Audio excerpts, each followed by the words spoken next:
If you talk to an artist and say, why do you paint? Why do you dance?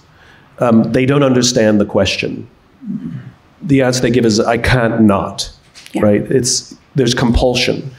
And not all ideas have compulsion. You know, they don't feed our souls. And, you know, I think for and probably shared by a lot of people in this room, you know, the question is what ideas should we be stubborn with, and what ideas should we know when to quit? And I think it's often a debate. Like, you have to know when to quit, and you should never quit.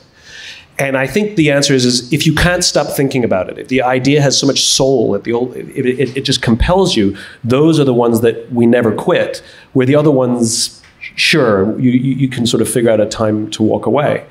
And that is what this became for me. It was something I couldn't not do.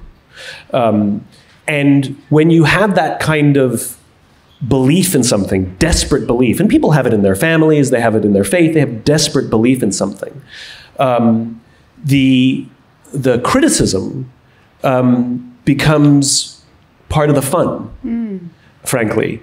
I mean, the story you're talking about is true. It happened in the early days when I was talking about Start With Why.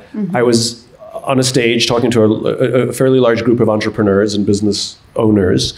And the very first, it wasn't a question, the very first statement made when we went to Q&A, a guy just with the microphone said, I think you're naive. I don't think you've never run a multi-billion-dollar company. I think your ideas are useless in the real world, and I don't think it'll ever work. And my answer was, so don't do it. Next question.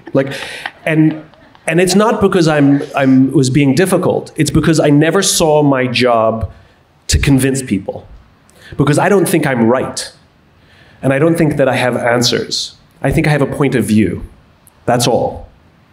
And so I'm simply sharing my point of view. And if you don't share my point of view, I'm totally fine with that. You know, if you want to run your business your way, you run it your way. I just think business could run this way. And so I never took it personally, quite frankly, when I got comments like that, or when they questioned my credentials or anything like that.